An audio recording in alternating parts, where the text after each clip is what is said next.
Obrigado pelo convite, Ana Maria, Gabriel, Ive, Maurício. É uma honra estar aqui. Gostaria, antes de começar, de salientar que o material exibido até agora está cumprindo o que o médico precisa saber. Aprendi muito com a apresentação de vocês. Eu vou falar um pouco sobre a parte do aconselhamento genético. Bom, o número estimado de novos cânceres de mama no Brasil, no triênio de 2020 a 2022, é de cerca de 59.700 casos, sendo aproximadamente 1.060 novos casos em Belo Horizonte. São dados do INCA.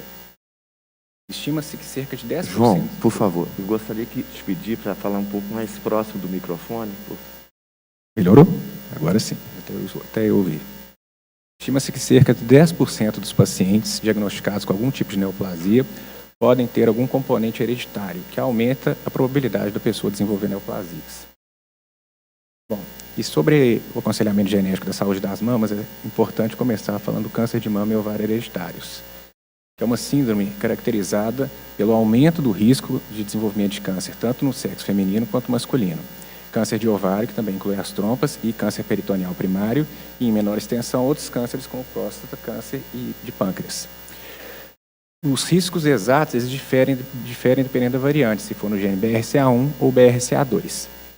Essa imagem é de um estudo da New England que saiu em 2016. No quadro direito nós temos o risco relativo ao variante patogênica do BRCA1, que pode chegar até 67% de risco de desenvolver câncer de mama até os 80 anos e 45% de desenvolver câncer de ovário. Já o BRCA2 pode conferir um risco de até 66% da mulher desenvolver câncer de mama até os 80 anos e 12% de câncer de ovário.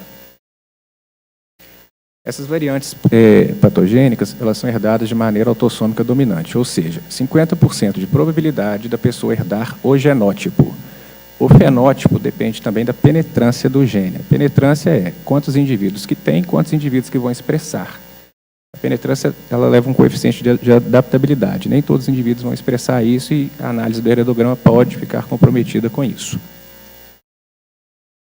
Os critérios para avaliar se a pessoa tem ou não a predisposição, risco aumentado de ter câncer de mama e, assim, fazer avaliação genética, seriam, no Brasil, pela ANS, qualquer mulher com diagnóstico de câncer de mama abaixo dos 35 anos teria que ser testada. Nos Estados Unidos, o critério já é abaixo de 45, caso isolado.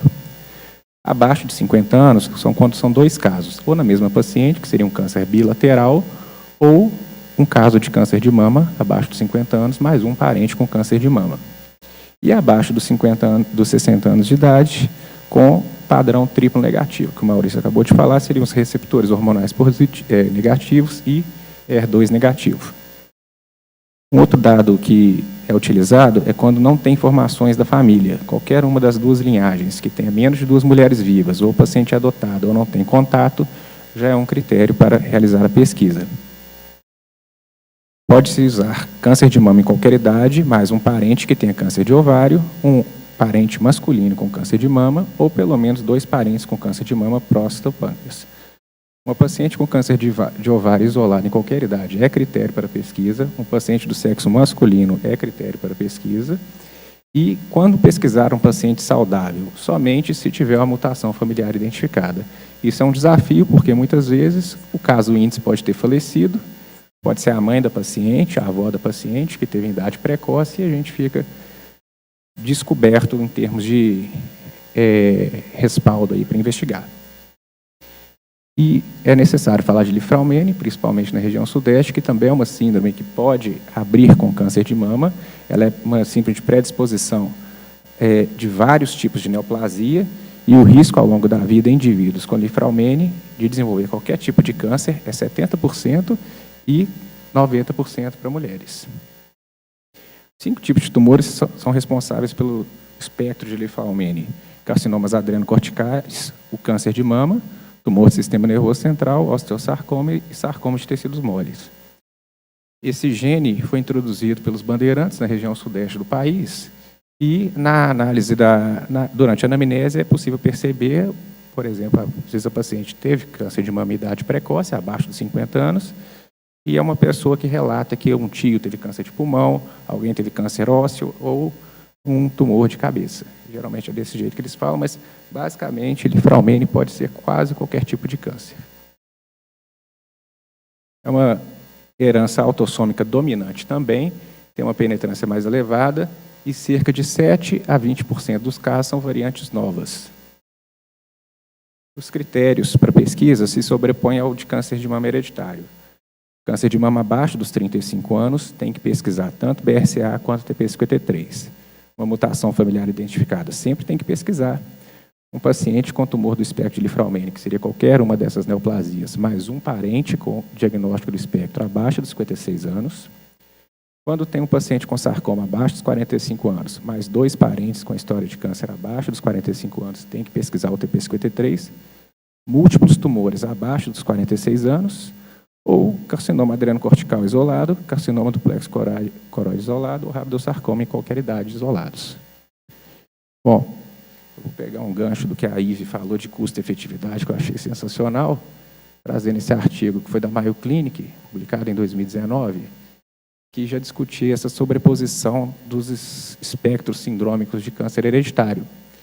Eles fizeram uma coorte com 165 mil pacientes e descobriram um dado interessante.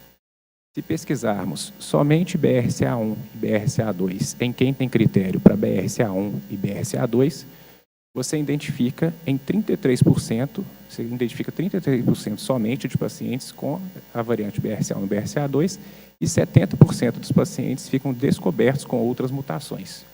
Isso vale para outras síndromes de câncer hereditário. Por exemplo, síndrome de Lynch, se você pesquisar somente os genes de Lynch, você deixa descoberto outros pacientes que poderiam ter mutações em outros genes e que não foi pesquisado através da pesquisa de genes específicos.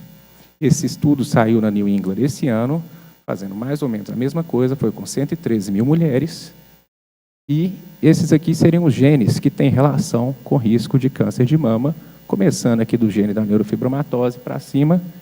Aqui seriam todos os tipos de câncer de mama receptores hormonais positivos e receptores hormonais negativos. Nós temos os BRCA1 e BRCA2 liderando